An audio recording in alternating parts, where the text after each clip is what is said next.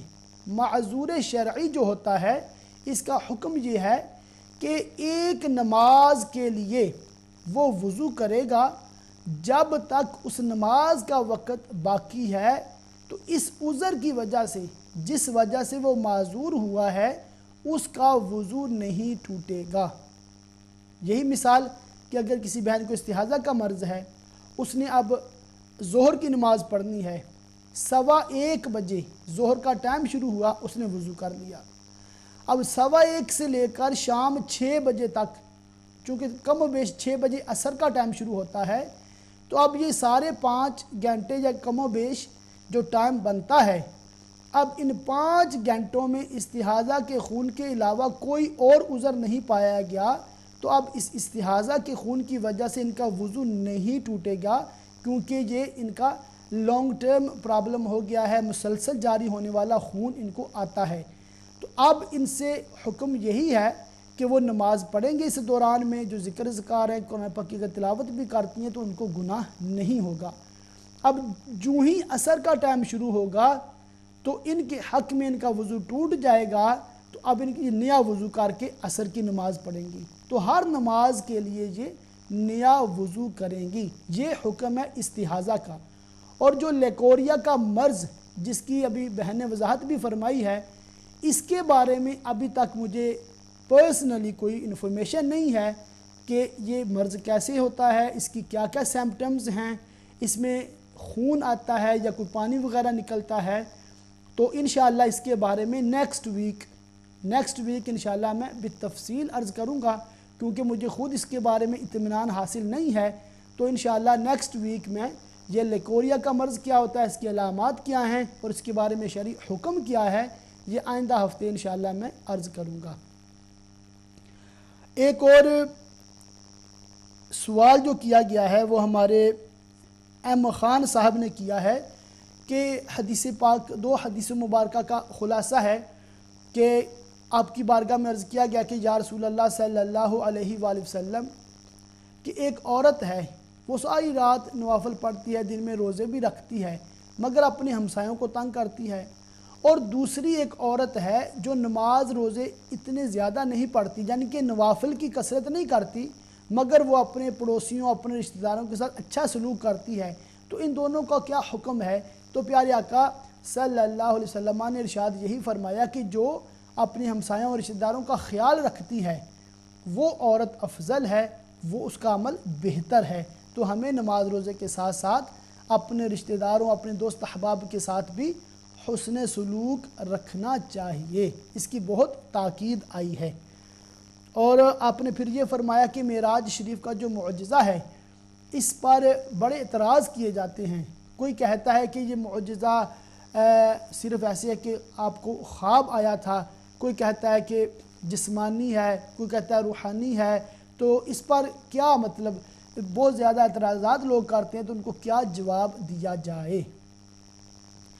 تو دیکھیں معراج شریف کا معجزہ یہ ہے کہ پیارے پیارے آقا مدینے والے مصطفیٰ صلی اللہ علیہ وآلہ وسلم کو اللہ تعالیٰ نے 27 رجب کی جو رات ہے اس رات میں مکہ مکرمہ سے حضرت سیدنا جبریل امین جو کہ تمام فرشتوں کے سردار ہیں ان کو بھیجا، وہ براق ایک جنتی سواری لے کر حاضر ہوتے ہیں، اور اس سواری پر پیارے آقا مدینے والے مصطفیٰ صلی اللہ علیہ وسلم سوار ہوتے ہیں۔ اس میں کافی تفصیل ہے، میں ڈیٹیل میں نہیں جا رہا، میں ایک بنیادی بات بتا رہا ہوں۔ آپ اس پہ سوار ہو کر پہلے بیت المقدس جاتے ہیں، فلسطین جو یروشلم بھی کہتے ہیں، وہاں پر تمام انبیاء کرام علیہ السلام کی امامت فرماتے ہیں، اور پھر وہاں سے 7 آسمانوں کی سیر فرماتے ہیں، سدرۃ المنتہا تک تشریف لے جاتے ہیں۔ وہاں پر جو حضرت سیدنا جبریل امین علیہ السلام ہے وہ وہاں پر رک جاتے ہیں۔ وہاں سے آگے جو لامکان کا سفر ہے، یعنی وہاں سے کوئی آگے ڈائریکشن نہیں ہے کہ اوپر گئے، نیچے گئے، رائٹ گئے، لیفٹ گئے، کوئی ڈائریکشن نہیں ہے، کوئی منزل نہیں ہے، کوئی سنگ میل نہیں ہے، کوئی سائنس نہیں ہے۔ وہاں سے پیارے آقا صلی اللہ علیہ وسلم خود آگے تشریف لے جاتے ہیں، لامکان کی سیر کرتے ہیں، اور روایات میں ایسی آتا ہے کہ عرش جو ہے اللہ تعالیٰ کا، اس کے درمیان جو ہے وہ سدرۃ المنتہا سے 70,000 پردے ہیں، اور اس طرح پھر آپ عرش سے بھی اوپر تشریف لے جاتے ہیں اور اللہ تعالیٰ کے قرب خاص میں پہنچ جاتے ہیں، اور اللہ تعالیٰ کا سر کی آنکھوں سے دیدار فرماتے ہیں، اور جو باتیں ہوتی ہیں، نماز کی فرضیت ہوتی ہے اور کافی تفصیل، پھر آپ واپس تشریف لاتے ہیں۔ یہ سارا واقعہ جب ہو چکا، اس کی جو 27ویں کی جو صبح ہوتی ہے، پیارے آقا صلی اللہ علیہ وسلم مکہ مکرمہ میں کفار کو، مسلمانوں کو یہ واقعہ بتاتے ہیں کہ رات میں نے یہ سیر کی ہے۔ اب اس پہ توجہ دیں آپ کہ آپ نے جب یہ واقعہ بیان فرمایا تو کفار نے مذاق بنایا، اور بعض جو نیو مسلم تھے اور ان کے ایمان کمزور تھے وہ مرتد ہو جاتے ہیں، یعنی اسلام کو چھوڑ جاتے ہیں۔ کس وجہ سے؟ کہ انہوں نے عقل کی کسوٹی پر اس کو پرکھا اور اس کی عقل جواب دے گئی، عقل میں یہ معجزہ نہیں آیا، تو انہوں نے سرکار دو عالم صلی اللہ علیہ وسلم کی معاذ اللہ نبوت کا ہی انکار کر دیا اور وہ کافر ہو گئے۔ اور جب اس کی خبر سیدنا صدیق اکبر عاشق اکبر رضی اللہ تعالیٰ عنہ کو ہوتی ہے تو آپ رضی اللہ تعالیٰ عنہ فوراً تصدیق فرماتے ہیں اور اس بات کا اظہار کرتے ہیں کہ میرے محبوب صلی اللہ علیہ وسلم نے اگر یہ بات بیان فرمائی ہے تو حق بتائی ہے، سچ بتائی ہے۔